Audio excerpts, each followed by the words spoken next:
Good morning, everyone. Welcome back. This would be the final day of the Residuum 2026. I am Olivia, your host for today. And thank you all for joining us, wherever you're here, wherever you're online. And I promise today would be an interesting, thoughtful, and smooth session. Let us begin with our first speaker, whose name is Yining Chen. He will bring us a really interesting topic on reconfiguring turntable exterior design for a specific cultural context in the post-streaming era. Welcome, over to you.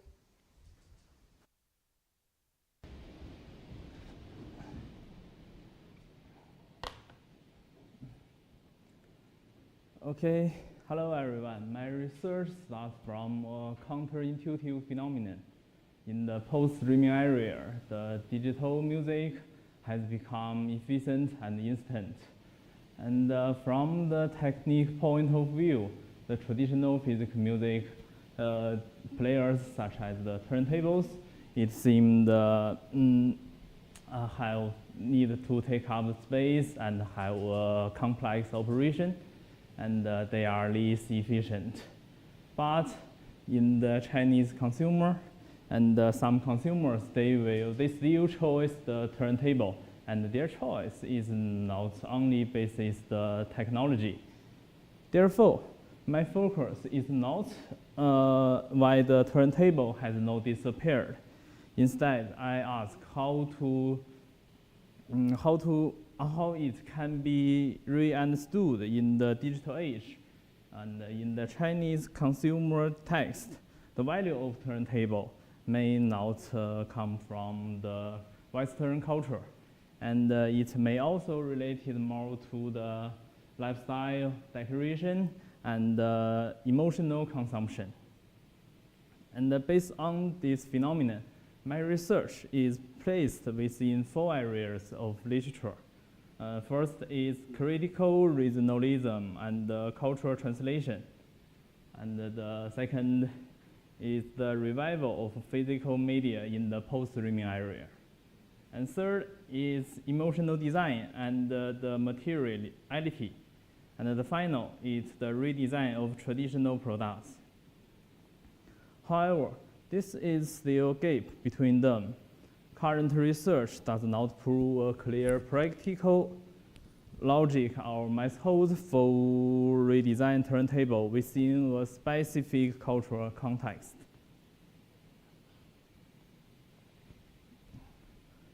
Okay, based on this phenomenon, however, so the main aim of my research is to explore how the turntable can be given new meaning and consumer appeal through product design in the China's contemporary consumers context in the post-streaming area. And this research mainly responds to the question is, how can turntable keep their unique appeal in the Chinese consumer market in the post-streaming area, while using product design to rebuild new product meanings that can fit Chinese characteristics. And now I will introduce my research methods and methodology.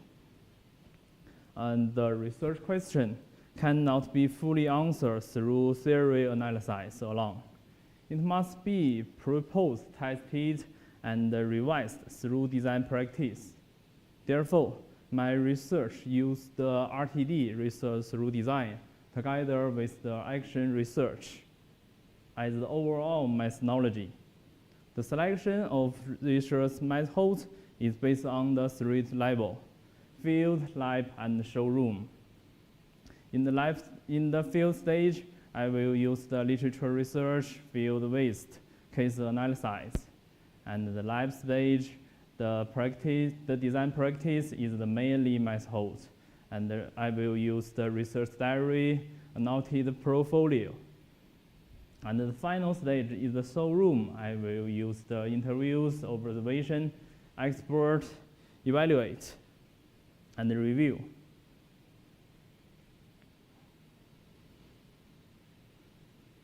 Okay, now I will introduce my all the design practice.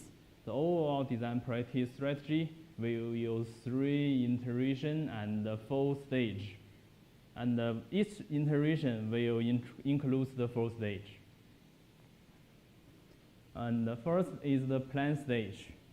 The basic framework of the product design will be clarified.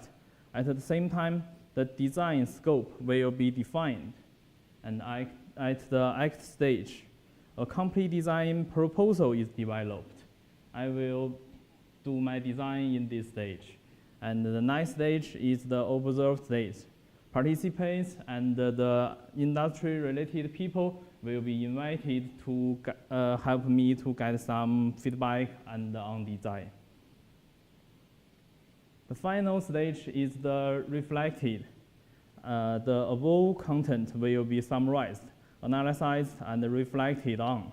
The experience from this round of design will then be used to prepare for the next design iteration. Next, I will give an overview of the aim of the design iterations. I will use 3 iterations. First iteration is basic product design exploration. This is basic design practice. It does not include too much innovation. It only explores the basic content through practice. The second design iteration is organizing design methods to make emotion and materiality perceptible to users. Based on the first design iteration, the second design iteration is planted. At the iteration, real design innovation is introduced to explore new forms of the turntable. And the final iteration is building the Chinese consumer context for the renewal design of turntables. The context from the first 2 iterations is summarized. The innovation form is then combined with localized design in order to fully answer the research question. And based on my research practice, I hope to develop 3 findings. First, the last appeal of turntables is not only based on a preference for retro style, it's also the combined result of material, perspection, retro experience, emotional projection, and identity expression. Second, appearance design itself is a way to construct product meaning. Users understand the product through its proportion, material structure, color, and visual orders. Finally, its regional adaptation should not stay only at the level of symbols. Truly effective localized design needs to re-understand the relationship between the product, user's lifestyle, consumption sense, and the cultural perspection. Okay, finally, I will show a simple case from the first iteration. The design is based on the existing product design, and I will combine the modular design methods and the modern appearance method and language. This is not a new design proposal.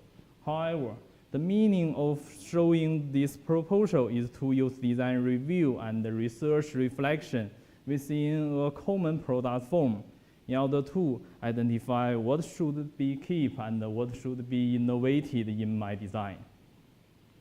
And if I design a complete new turntable, it may be meaningful from a design perspective.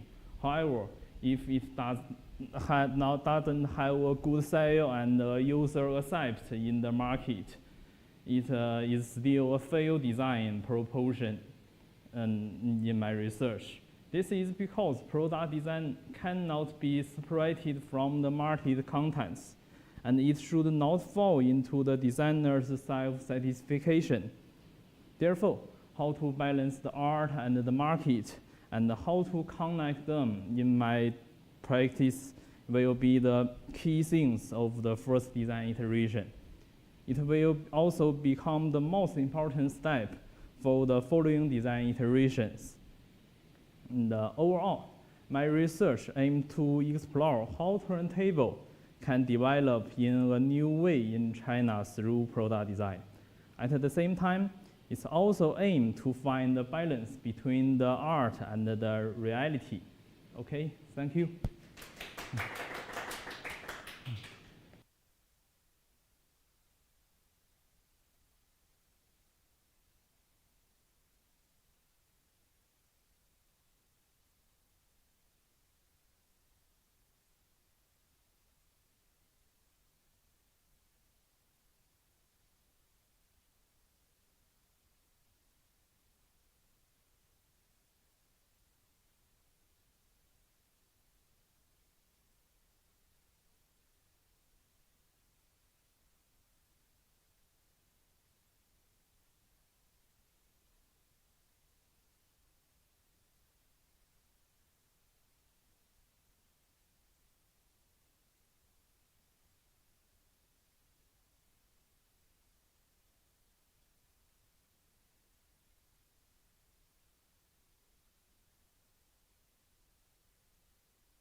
Thank you, Yining. That was a really interesting topic to start today's session. Let's move on to our next speaker. His presentation is titled Digital Translation Protocol, an enhanced packaging as a bridge between SH preservation and rural revitalization in Henan province. Let's welcome Ben Haoqi. Thank you.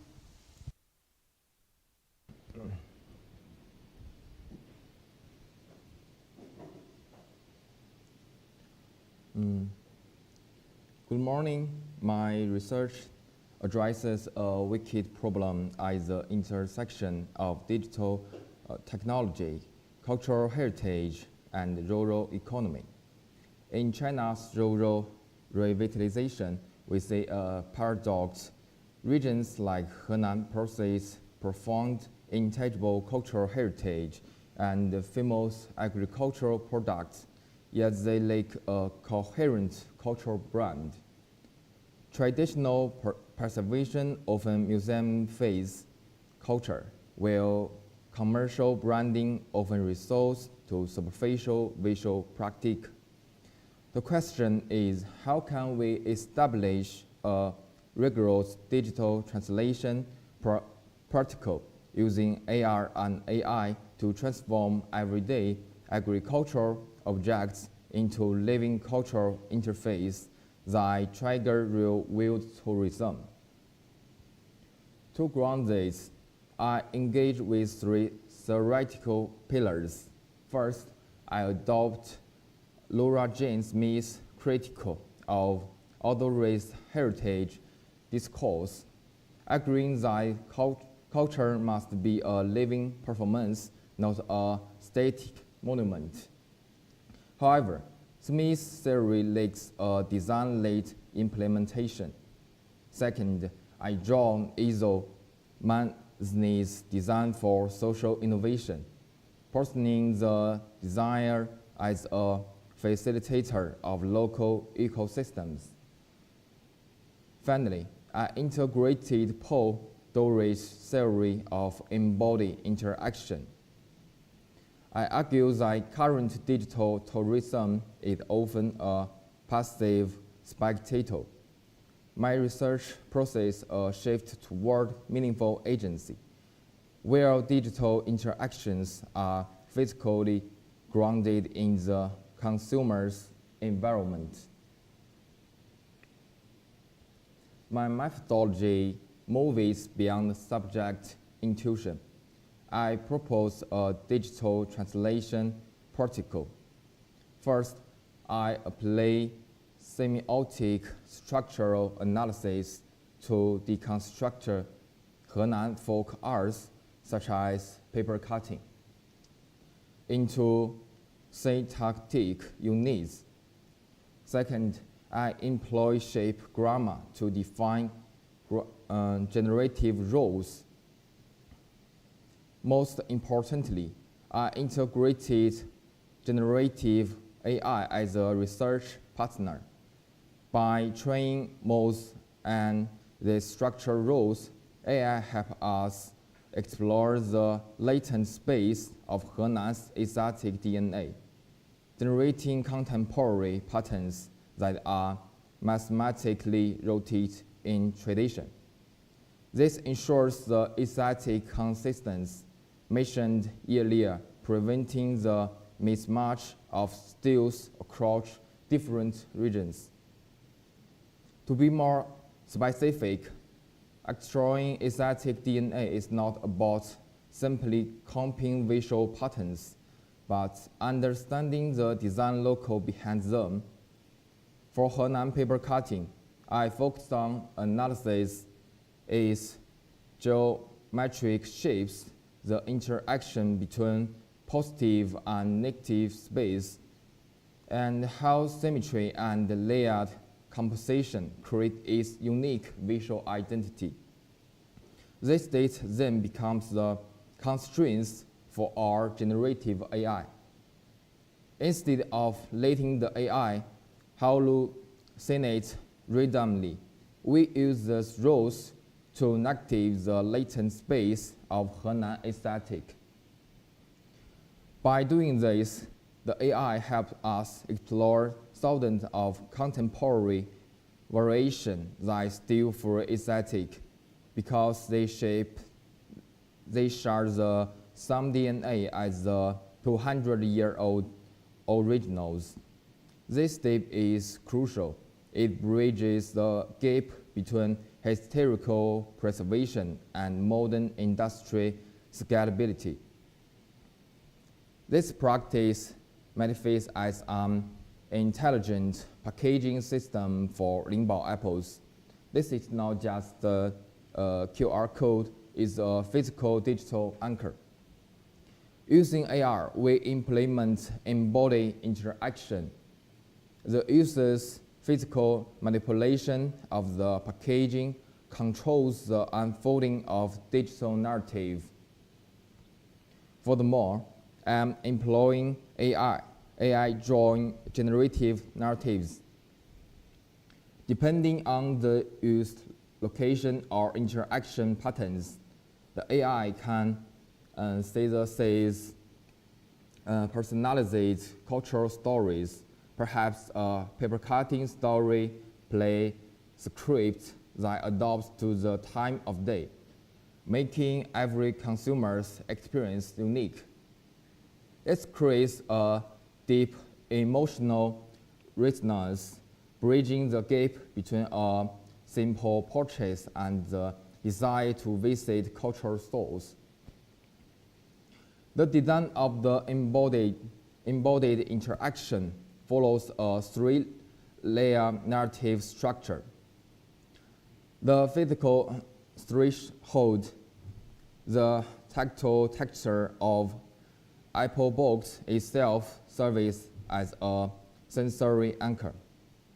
The cognitive trigger, when the user rotates the box, the AR system tracks the physical movement in real time. This is what I call meaningful agency. The user is not just watching a video, they are physical cranking the digital shadow play. The generative resonance, finally the AI drawing narrative adapts to the interaction. If the user tilts the box towards the light, the AI screen might transition from morning to evening, mirroring the agricultural cycle of the Lingbao occurs. This level of detail transforms a simple purchase into performative experiences, making the cultural heritage feel tangible and responsive rather than distant and static. Evolution is integrated through a triangulation method. I will use expert interviews to validate the aesthetic authenticity of AI outputs and focus groups to ensure the tourism intention shift. Ultimately, this research offers more than packaging. It provides a replicable methodology for any region to digitally recreate its heritage. From Henan's apples to global heritage, we are designing a sustainable future for culture through the lens of digital intelligence. Thank you.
Thank you, Ben Hao. Thanks for your thoughtful sharing.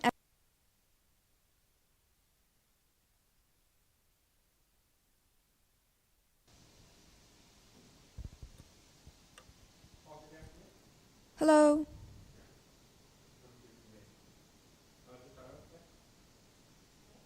Yeah. Thank you, Ben Hao. Thanks for your thoughtful sharing. I think you gave us a really different perspective on digital heritage.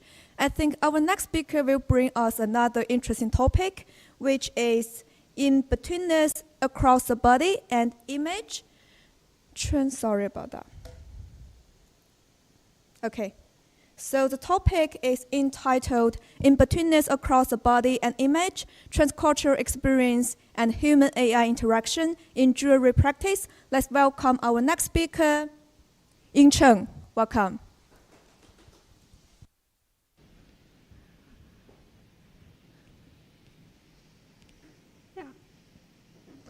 Hello everyone, today I will going to introduce my project, In-Betweeners Across Body and Image.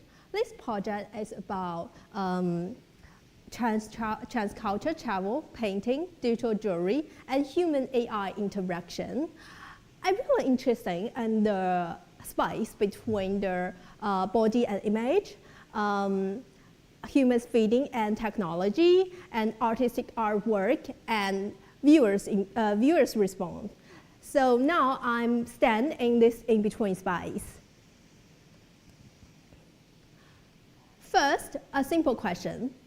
Left one or right one? Which one do you prefer? Research from Western Sydney University find that more than 50% of people chose the right one. In fact, the right one is AI-generated image in Van Gogh style. Lots of people don't like AI-generated art because it's unreliable. But our taste is always shaped by our reason and data. My second concern is about our body. Today, digital jewelry and wearable devices often collect body data. Our body is treated as something measurable and controllable. So these two phenomena lead me to ask two central questions about humans' artistic value and age of AI. So my research question is, how can embodied in-betweeners in transcultural travel generate new artistic value through painting, digital jewelry, and human-AI interaction? I also asked two sub-questions. The first is, how is in-betweeners embodied in transcultural travel and translated through travel painting? And my second question is, how can travel painting become emotional responsive digital jewelry for co-create experience of in-betweeners between creator, AI, and viewer? To respond to this question, I find a very interesting concept, the concept of in-betweeners. This slide shows the timeline of this concept. We can divide this timeline into three periods. The first period, in-betweeners as a position of between belonging and no belonging, such as Simmers' concept of inside and outside. The second, in-betweeners as a condition of transition and identity formation, like the concept of Victor Turner's liminal period. And the third stage, in-betweeners as relational mode of culture negotiation, like Homi Bhabha's The Location of Culture. Moreover, let's all think that in-betweeners is dynamic and they disrupt binary thinking. They think in-betweeners often generate new meaning, but there are still some tension in how they locate in-betweeners and how they understand their condition and formation. For me, I agree that the concept of in-betweeners is valuable. However, the theory also has some limitation. The first limitation of present concept of in-betweeners is how it lives through the body and transforms through artistic practice. And second gap is it has rarely been discussed in the relationship between creator, AI, and viewer. So in response to the two gap, I designed a mechanism diagram. You can see at the top is the two problems. The first problem is AI replicable style, and the second problem is quantified body. To solve these two problems, I designed 3 modules. The first module is travel painting. In this module, we can keep body memory and in-between experience. And the second module is about painting on body. And this module, my child painting will transform to digital moving image and then return to the body as a mirror-based digital jewelry. And in the third module, it's about poetic interaction based on mirror installation. In this module, the viewers not only look at the work, but become part of it. And this project is an ongoing process of iteration. It keeps generating new knowledge. And the child painting is my starting point. So I will record all the process of my trip from depart to return. And this slide shows my current travel painting. I paint landscape, I paint people, and every small moment that catch my attention. Sometimes I'm interested in the way people communicate, like this. We've had a lot of happy days. And sometimes I focus on the feeling of drawing during my trip. Like this picture, I painting on a train, and you can see my hand shaking. So I record this state. For me, child painting is very important because it keeps the experience of being there that I cannot replace. For the future, I designed an exposition about this project. This picture shows my child painting will return to a kind of book sculpture. I print my image into a fabric, a transparent fabric. When this layer flow together, you can see sometimes it's clear and sometimes it's blur, like our memory. And in the second part, my child painting will become a dynamic moving image. And in the end, it will return to our body in a mirror-based screen as an emotional responsive installation.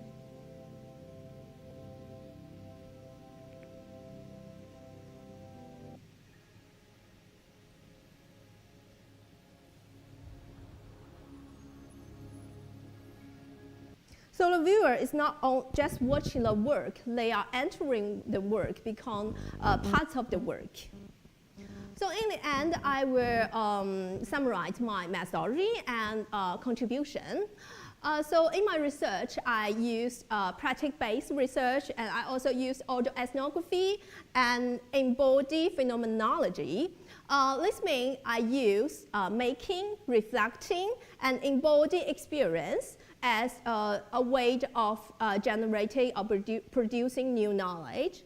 And for collectator, I used diary study and participant observation and follow-up culture probe. For the contribution, I see 3 main contributions for my research. The first is it refrains child painting as digital jewelry. And the second is it extends the concept of in-betweeners into body image translation and human AI interaction. And the third contribution is it creates an in-between space in this space where the meaning is co-created by viewer, creator, and AI. So now I return in this in-between space. In this space, I think the viewer is not only see my work, but the in-betweeners is become an in-between space for where we can where our experience is shaped by the encounter of body and image, viewer and AI. Thank you. Thank you for listening.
Thank you, Ian. That is really fabulous presentation, and thanks for your ideas sharing about the body image and cultures.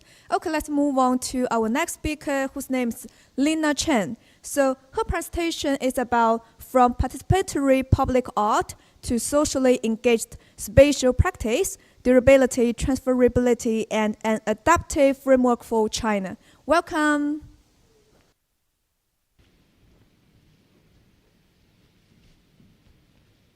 Good morning. I want to begin with a very simple thing. A person walks into a museum, they look at an artwork, they read the labels, then they move on.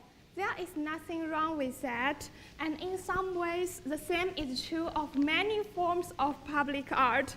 When we look at the sculptures, the murals, or installations, they can be visually powerful, meaningful, and memorable. They shape the atmosphere of a place, and sometimes they even become part of a city's identity.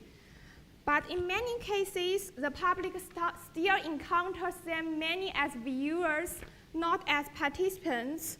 And that, for me, is where an important question begins. What if art were not only something we look at? What if it moved more fully into everyday life? What if people could participate in it, negotiate it, and experience it together? This is where socially engaged art becomes important. At its best, socially engaged art can do more than place an object in a public space. It can connect art with community life. It opens space for dialogue, collaboration, and public learning. And it can respond to real local issues such as urban change, aging, well-being, and social disconnection. Historically, this shape developed through site-specific, community-based, and participatory practice from the late 90s onwards. The focus gradually moved away from the art as a fixed object and towards the relationship between the artwork, site, institution, and audience. It is in this context, new general public art became especially significant. In the mid-1990s, Susan Lacy developed this idea in mapping the terrain new general public art. Here, the artist is no longer simply as a maker of objects, but a facilitator of situations, someone who invites participation and helps shape the collective expression. A well-known example is Lacy's 3 Weeks in May in Los Angeles. Let's watch this video together.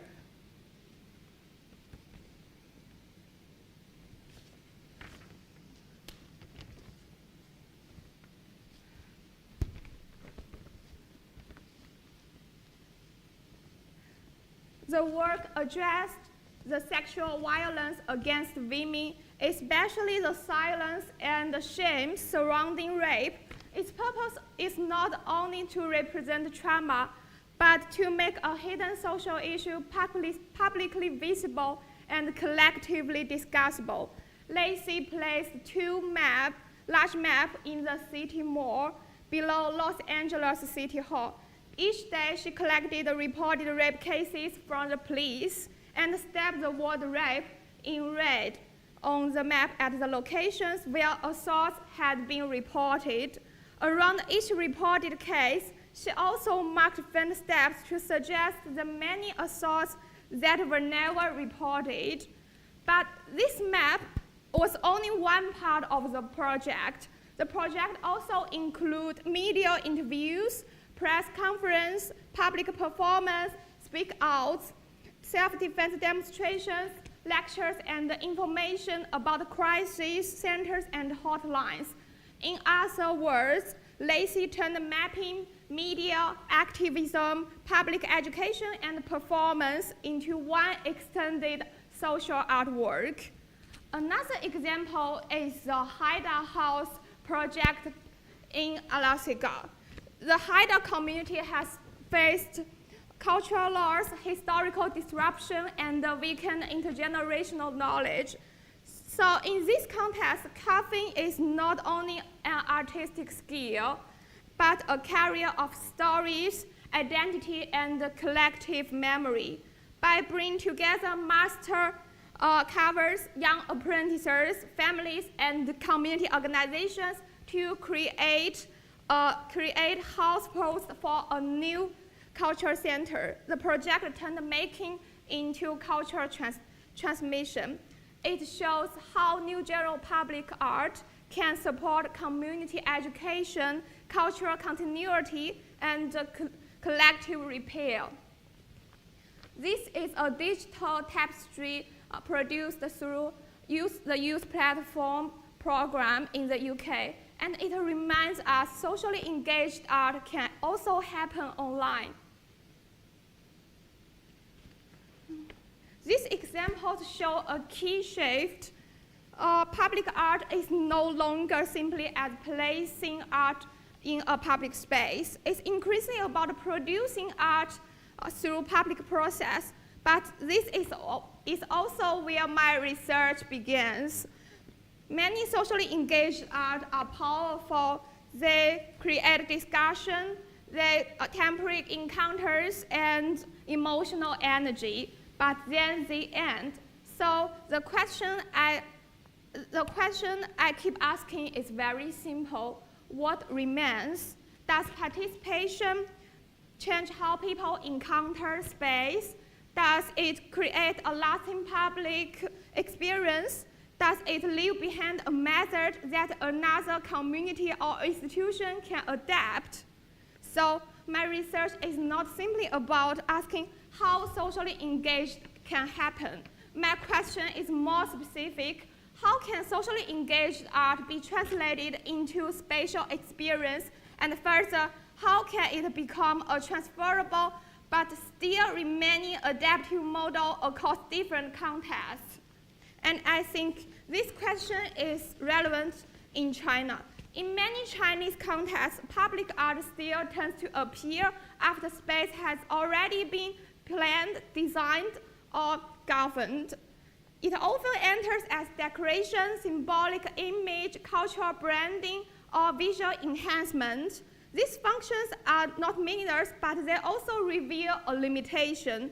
The public is also positioned as viewer, receiver, or beneficiary, rather than co-producer of meaning, memory, and spatial experience. At the same time, China is undergoing profound transformations in urban renewal, community life, aging, environmental awareness, and public cultural education. They are not only social problems, they are spatial and relational problems. They concern how people to recognize a place, how they relate to one another, and whether they feel they have a voice in shared environments. New general public art offers a different logic of public art. It can help move aesthetic education beyond museums and helps move community engage art beyond administrative consultation. But this transfer is visible because China already has many institutional and spatial entry points: museums, galleries, community centers, neighborhood committees, cultural stations, urban renewal projects, and public education programs. The challenge is not the absence of platforms.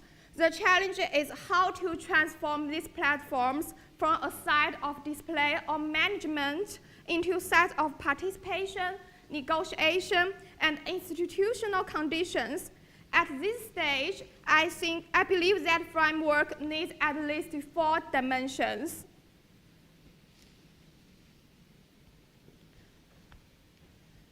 The first is issue framing. What is a public issue in this context? Why does it matter and why not? The second is participation design. Who is involved, how they are involved, and whether they feel whether they merely attend, contribute, or genuinely share agency. The second is spatial translation, how dialogue, memory, or social relations are transformed into forms that can be spatially experienced through installations, intervention, exhibition, route, or other artistic means.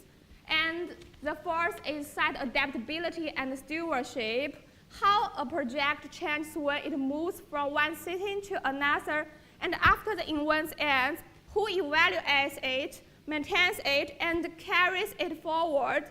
Because without stewardship, participation often remains temporary, and temporary energy is not the same as lasting public value. Methodologically, I plan to approach this in two ways. First, I will analyze existing cases of participatory public art and socially engaged practice, especially those involving collaboration, place-based engagement, and institutional mediation. Second, during my doctoral research, I will carry out my own practice-based experiments. These experiments are not simply to illustrate ideas, they are part of the inquiry itself. They allow me to test what happens when concepts meet real size, real participants, and real constraints. And I'm not expect everything works smoothly, because the failure of the moments of failure can also reveal where translation breaks down, where participation becomes superficial, and where a model cannot travel as easily as we might hope. So let me end here. I began with a person standing quietly in front of an artwork in a museum. That moment still matters, but I do not think it is enough. I want to imagine another scene. A person enters a shared space, not just to look, but to take part. And I'd like to end with a very small act of participation. If you scan the QR code, please leave one thought, a suggestion, an expectation, or even just a possible topic for socially engaged art. In that way, perhaps this presentation does not end here. It opens into a conversation. Thank you.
Thank you, Lena. Thank you. That's really strong reflection. I think you inspire some people to think over it. Okay, let's welcome to our next speaker, whose name is Jianan Liu.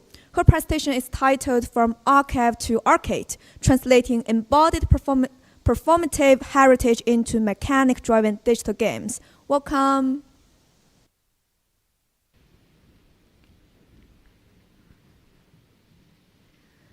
Hi everyone. To start my presentation, I'd like to introduce you a fascinating and ancient art form, Chinese shadow puppetry. This art is defined not just by the beautiful lecture figures and the screen, but by the dynamic light, the kinetic rhythm, and the incredible detail of the puppeter's hands. It's a living, breathing, and performance. However, in our repeatedly tested world, this brings us to a critical question. How do we preserve the embodied performative essence of the heritage? Traditional archive methods often fall short because they only capture the visual surface. My solution is turned to interactive media, specifically digital games. Therefore, the title of my research is From Performance to Play, Translating Embodied Heritage into Interactive Game.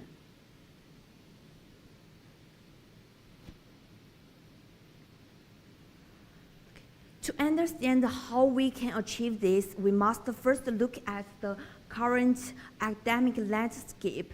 I draw on Laura Smith's critical inherit study, which argues that the heritage is a critical process and performance, rather than a specific state or object.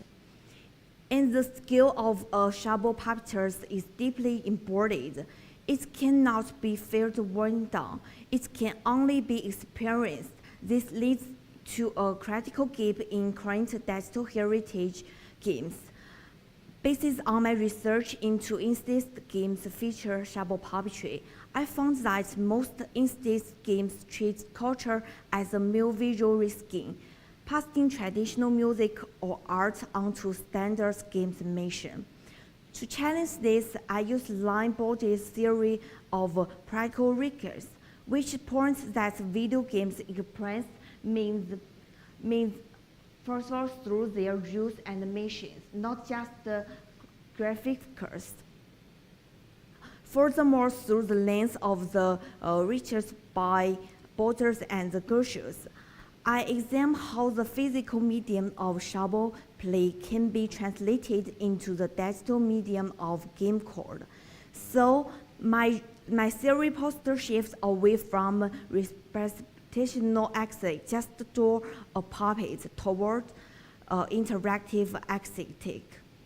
Built on this, my core aim is that to truly preserve performative, intangible cultural heritage, the interaction missions itself must become the cultural meter. My goal is to incorporate the symbol, tangible, and visible experience of the shadow puppeter into a immersive VR games environment. In this practice, the interactive of art and data collection is seamless. Instead of design standard games actions like the Prince A to jump, I'm experienced with cultural style that simulates the physics and the aesthetic realms of puppeter. Players may have to, independent on the magic digital world, use the two sticks of the characters, carefully matches the simulated tensions of puppeter's joints and the critical distance from a digital make-light source. To achieve this vision, my methodic integrates case study assistance and practice basic research.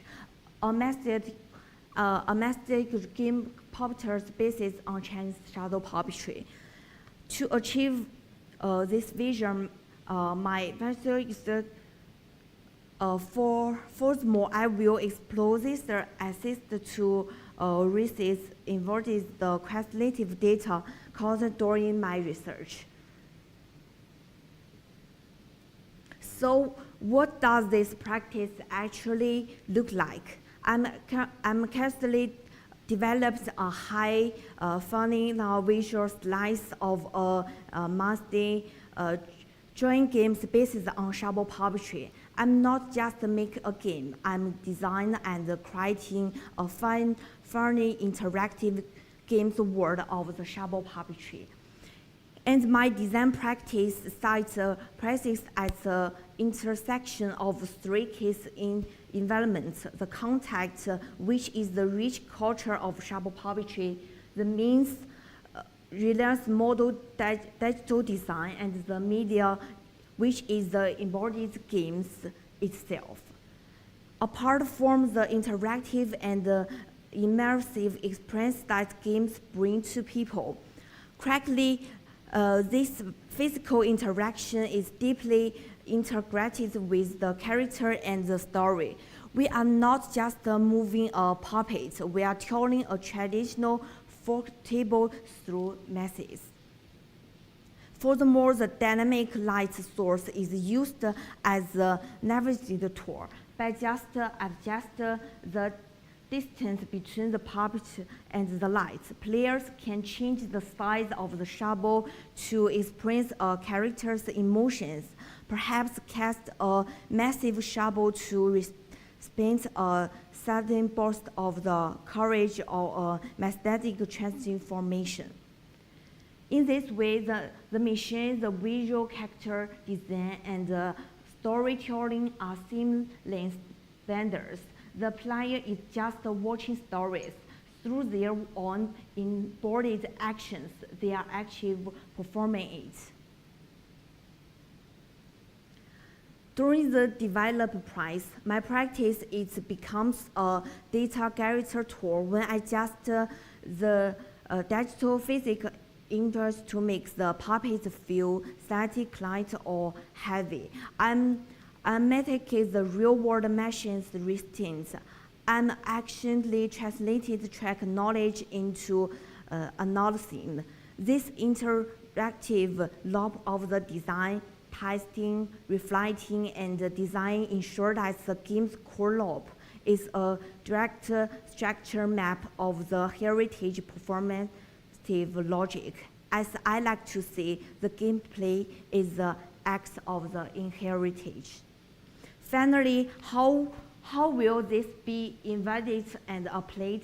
I will invite the inference of the interactive actions by asking, did these missions successfully transmit a sense of the tracked knowledge across cultural boundaries? Immediately, this research provides a scalable model for games developers and heritage scholars, offer a framework to translate similar embodied heritage into future interactive media. Looking forward, I simply hope that through this research, I can help spear Chinese Shabo puppetry culture globally, allowing the world to truly see, touch, and experience its magic. Thank you for listening.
Hello, for those followers. Thanks for our thoughtful sharing, and we will have a little break, and we will back on quarter past 11, and I will see you soon. Thank you.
Welcome back, guys. Hope you have a great break time. And welcome to our next speaker, whose name is Lin Xuanyang. His presentation is titled Design Practice Exploration, Future Dissemination, and Innovation of Martial Arts Culture. Welcome.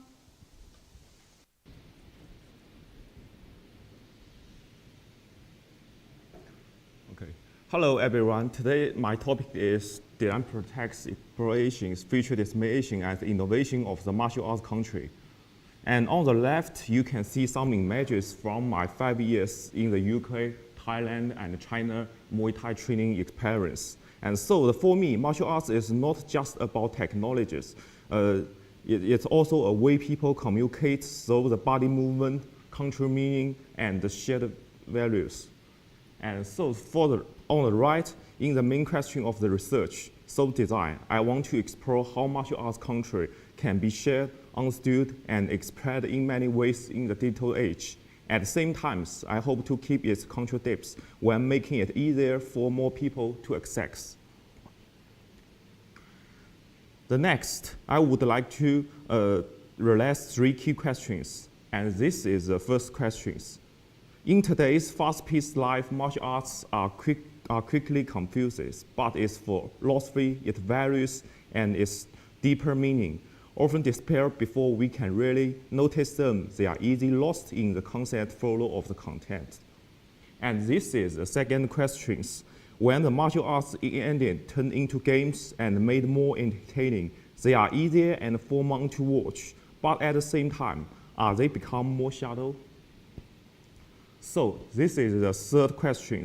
If we only see the surface, and if technology are separated from their ideas, can we still understand the real meaning of the martial arts?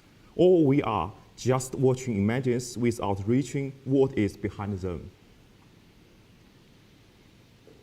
So in the next part, I will talk about value, history, and how martial arts are shared today.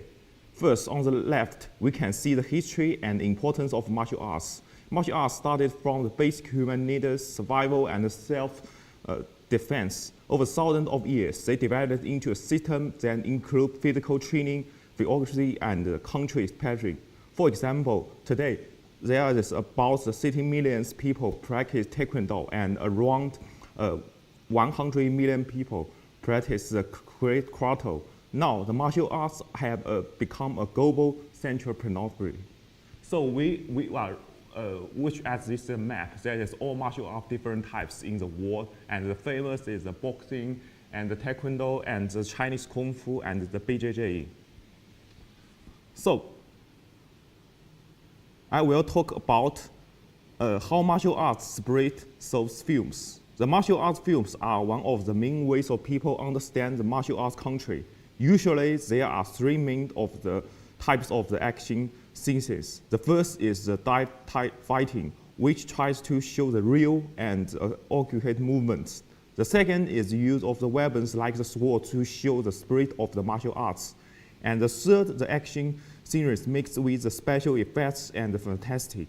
Here are the 2 samples. The first is the Shaolin Temple, and the Shaolin Temple is very famous in the Chinese. So when the opened the Shaolin Temple for the training and performance, visitor numbers of the retreat 2.16 million in the 1986. And another famous is the Yeman film, and Donnie Ye reshaped his screen style through this film and bring traditional martial arts to a global audience. And his international fame reforms the reverence of the martial arts in the modern era and the sport in the revamped popularity. So the next is diminishing through the sports competitions. Today's many martial arts are the part of the modern sports such as boxing, kickboxing, and taekwondo. With clear understanding rules, martial arts are easier to spread worldwide.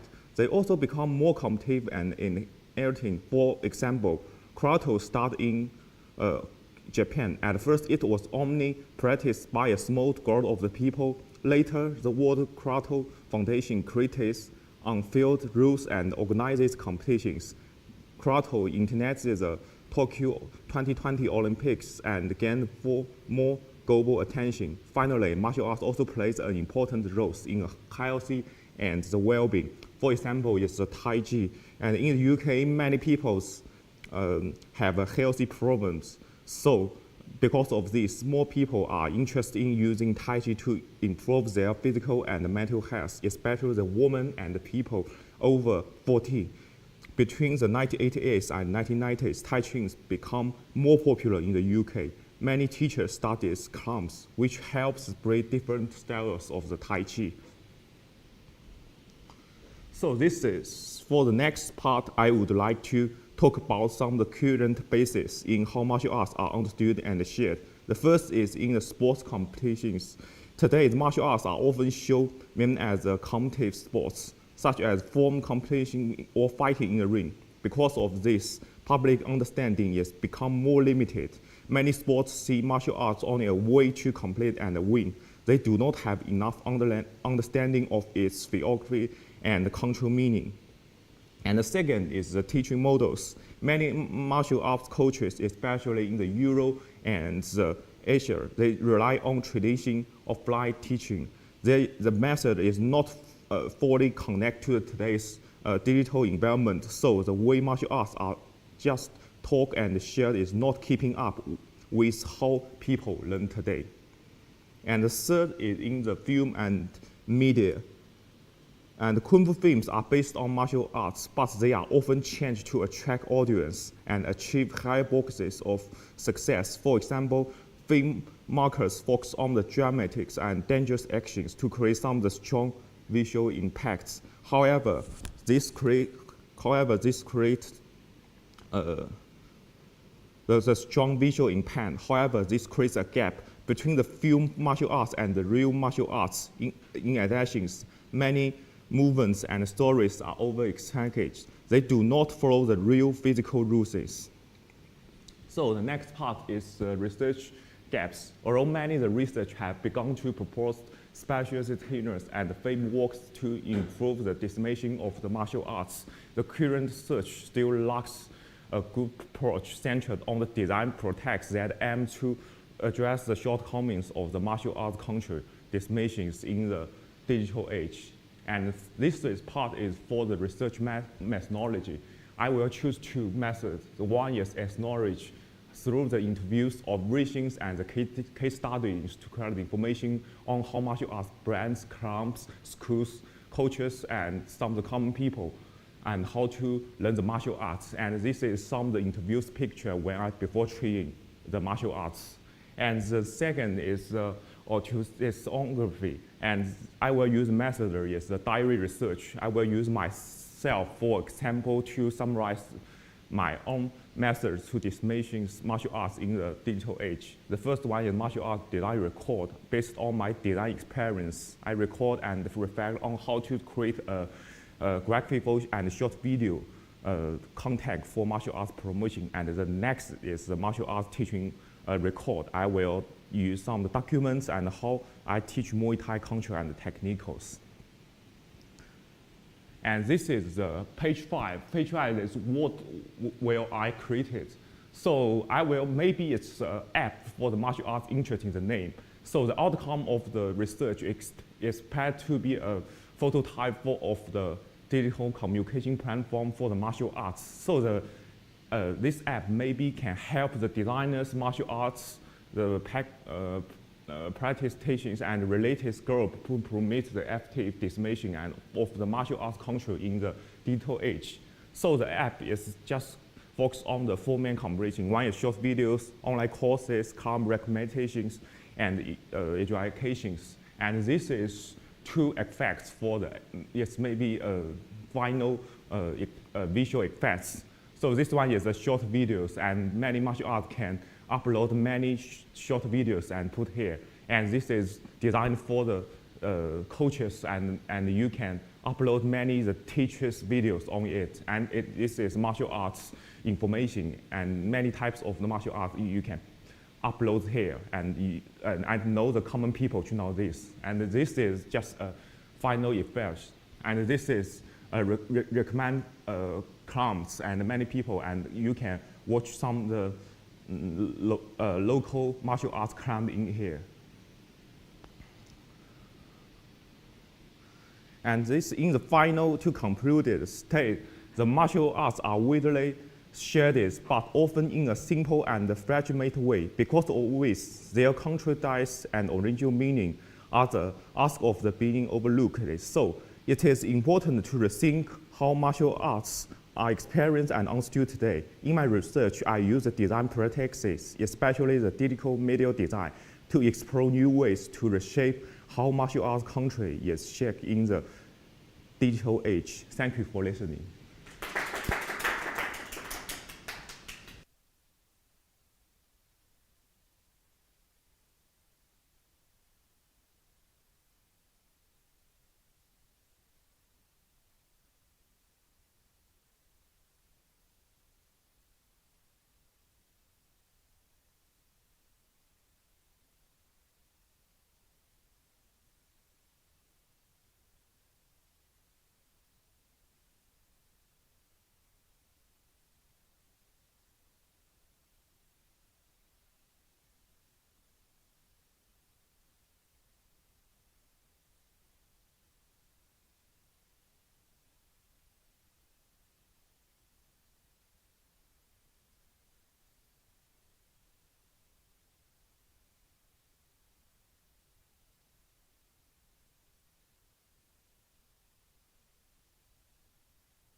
thank you, Linxuan. That was really interesting discussion of the martial arts culture and also its communication through the design.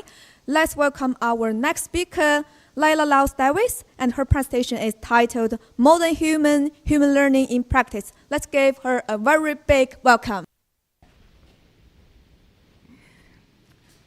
Hi, and thank you for the introduction, Olivia. So I'd like to introduce my study, which is based around my professional role as an educator working with young people who have disengaged from education. Okay, so the study is set at Digging Deep, which is a community interest company based on the outskirts of Swansea.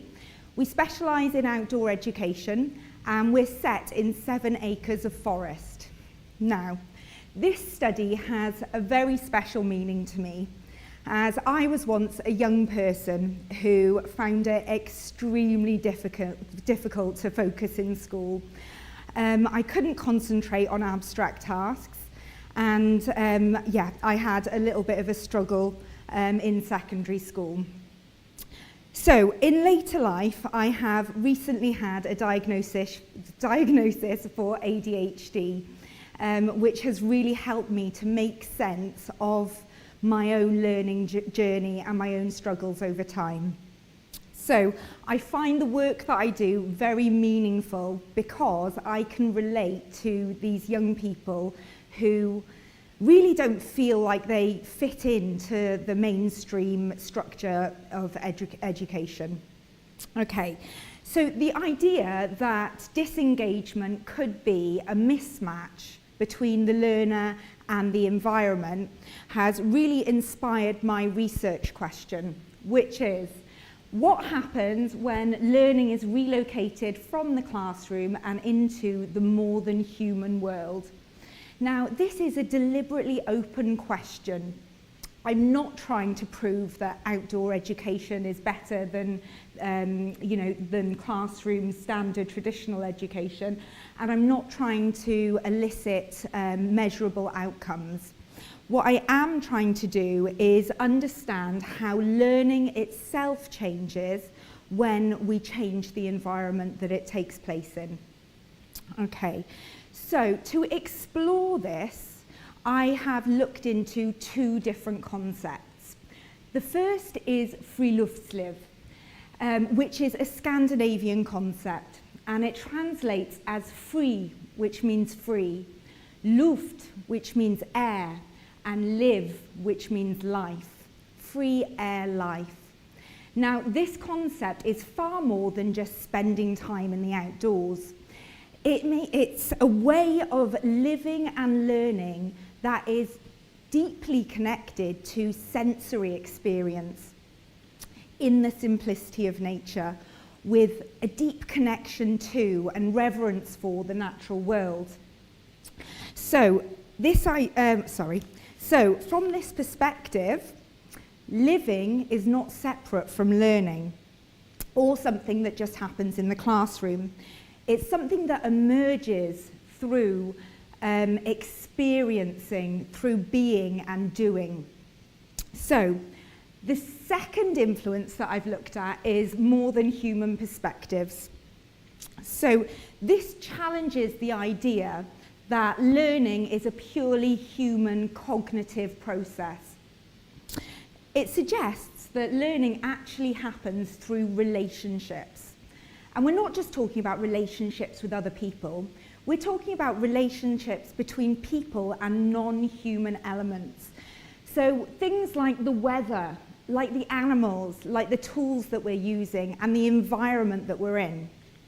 So in this sense, learning isn't something that can be delivered or contained.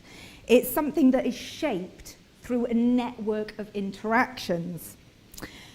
So, bringing these 2 ideas together, what we're doing is shifting the focus away from individual performance, as you would see in school, towards experience and relationships. And this is what has given me the foundation for how my research approaches learning. Okay, so let's have a look at the methodology. So to explore the research question, I've used a qualitative, practice-led approach. This means the research is grounded in real-world practice at Digging Deep, instead of being separate from it. So it is not about measuring outcomes.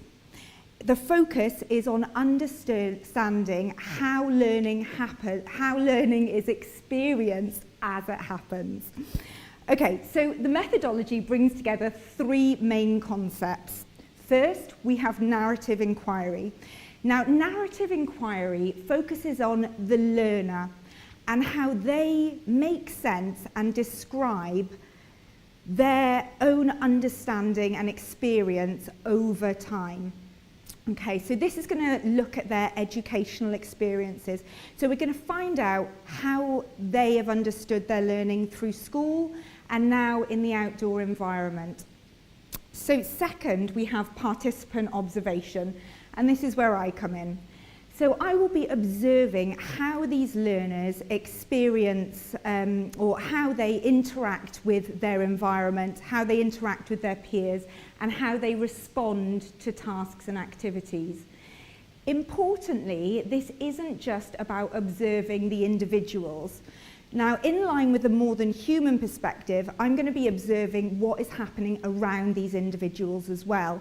So things like, as mentioned before, the weather, the setting, the seasons, what plants are we growing, what animals are we interacting with, and what is happening on the site as a whole. Third, we have reflective practice. Now, this is where I'll be documenting what is happening during and after the sessions. So this helps me to connect what I'm observing to the development of my ideas.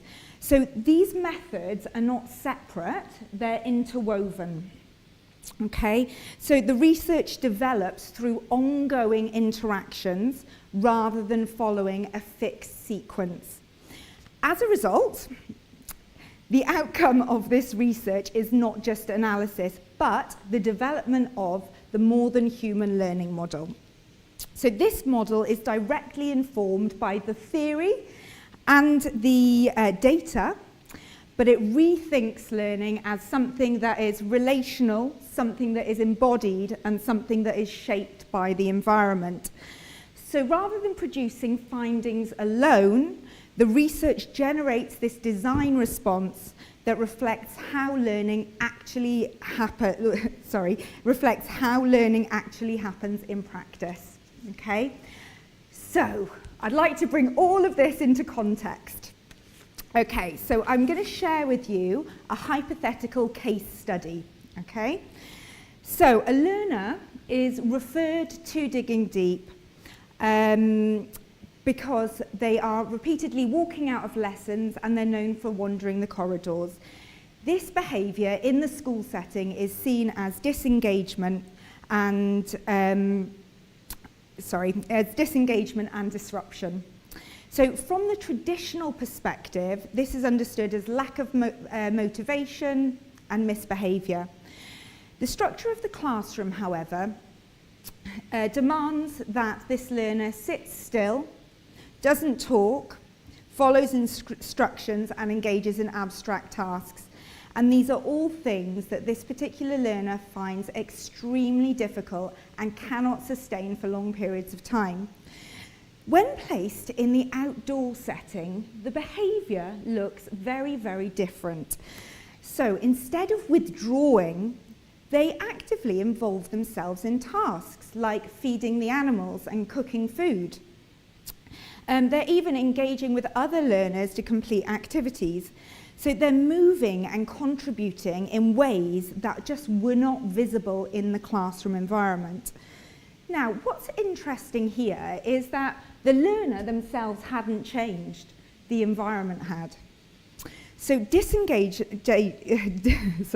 what's interesting is, okay, so the learner hadn't changed. This example highlights one of the key ideas from my research, which is disengagement may not sit entirely within the individual, but it may be, but within the relationship between that individual and the environment that they're in. So in the classroom, walking out of the classroom is a problem, okay? But from a different perspective, it could be understood as a response to an environment that just doesn't suit their needs. So in contrast, the outdoor setting allows for movement, it allows for interaction and more flexible forms of engagement, which seems to sit more closely with how this learner understands the world. So this made me question whether it's the attention itself that's the problem or the attention that the classroom is demanding from them. So, in conclusion, this study is set out to explore what happens when learning is moved beyond the classroom and into the more than human world.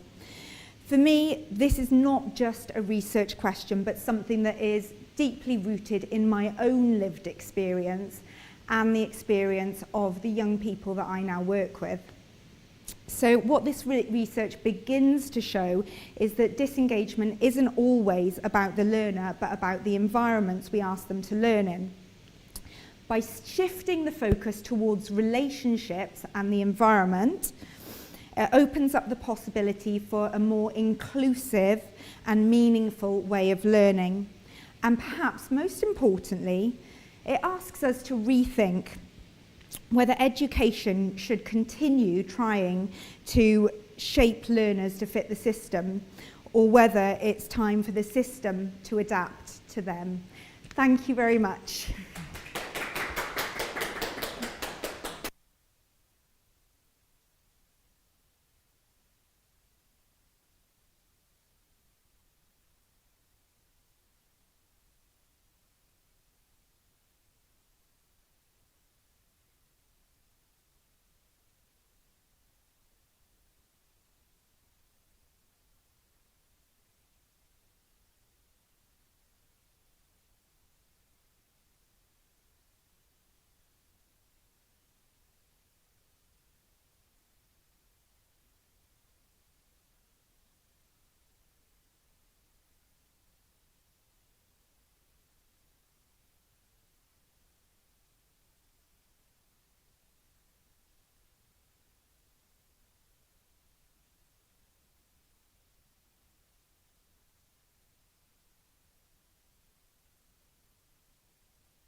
That is amazing, Laila. Thanks for your whole presentation. I really enjoy it, and I think it's really strong reflection.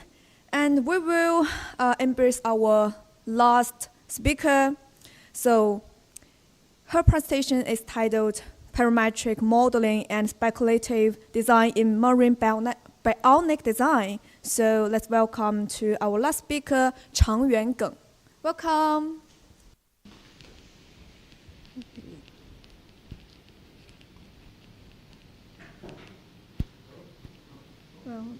Okay. Good morning, everyone.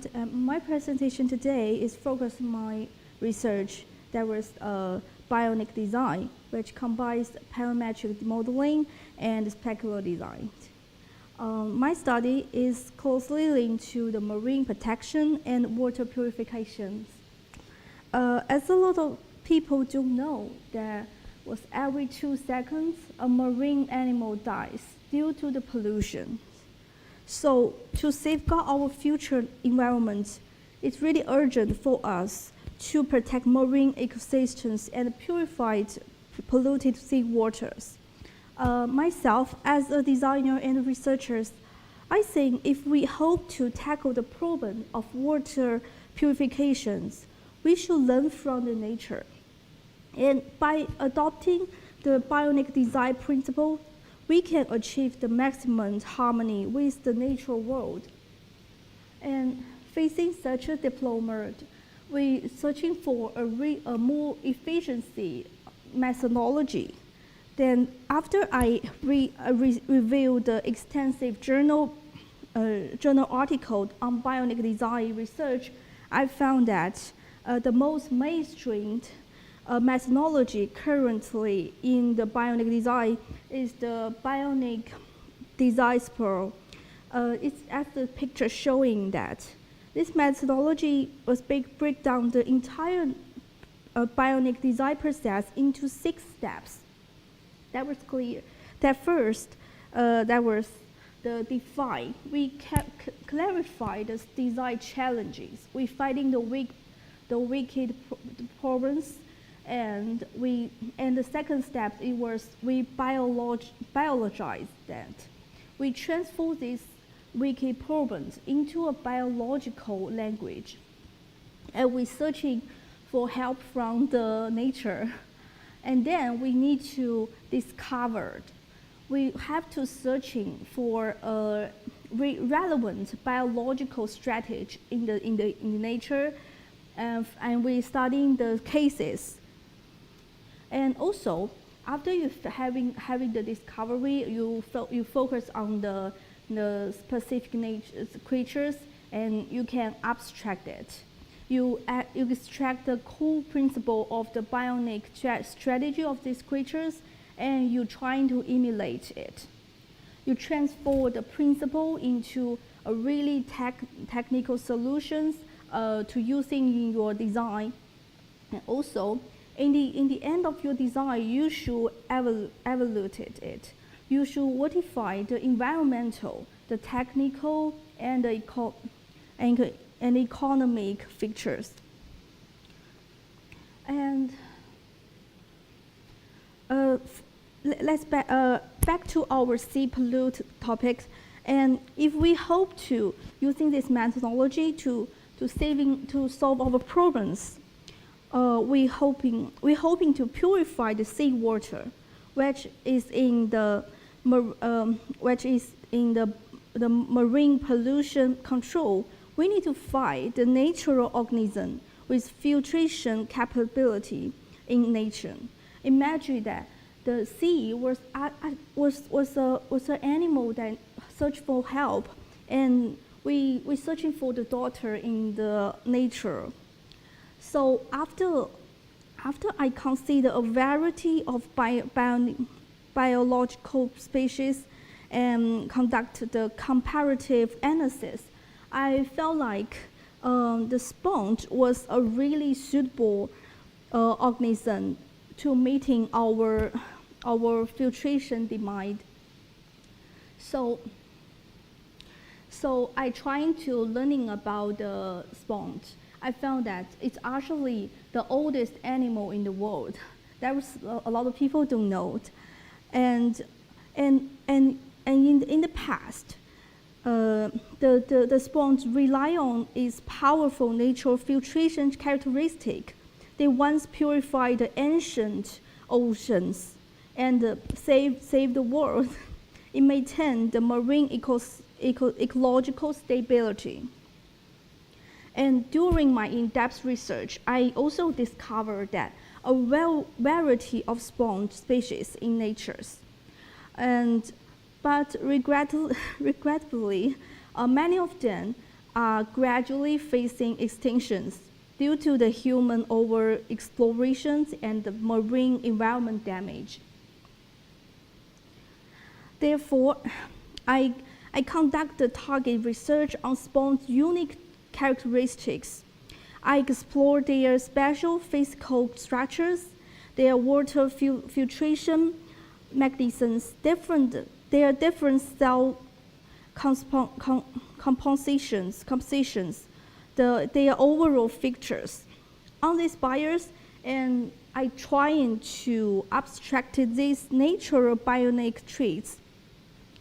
I hope to transform them into a regular organic design shapes that were suitable for my design and applications. I followed the 5 steps of the bionic design. That was imitations. I was trying to using biomanaged modeling to stimulate the morphological feature of sponge. And in this research, I mainly use Grasshopper as my co-design software. As you can see, and by adjusting diverse parametric values, and I can achieve the different shapes about the organic shapes, and that was highly restore the duplicate and the natural structure of real sponge. And throughout all this modeling process, I was deeply amazed by the efficient structure of sponge. In the meanwhile, I started to explore practical application forms, such as combining the sponge bionic structures with the functional device or products to realize the effective seawater filtrations. The design concepts I have explored include like the bionic ocean garbage collectors, the intelligent marine cleaning robots, or the mobile ecological platforms that was coexist with the sponge bionic structures. And in my future research, I will just further deepen my studies on the sponge microstructures that was followed to the more methodology from the bionic design, and I will carry out a performance test to evaluate and optimize my bionic design products. I will keep exploring and practicing to fulfill my original mission that was protecting the marine environment. And I hope my presentation can really inspire you, and thank you for your listening. Thank you. Thank you.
Well done, Changyue. I'm 100% sure you will inspire us in this room, and I really think your topic is fascinating. Okay, time is short. We will still need to face the end of the session. And thank you all for those speakers who joining us to share your thoughtful ideas. And thank you for those audience online. Thank you all of you guys who involved in this conference. And you guys make this event possible. And after later, we will have some lovely students who doing their art design. We will showing this work in this immersive digital room. And welcome you guys could come down here, or you could watch it online. And okay, this would be the end. And take care of yourself. Take care, guys. Thank you.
What, hon?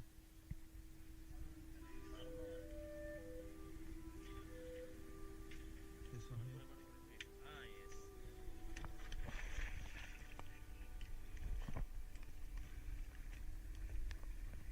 Yeah.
didn't really fight hard.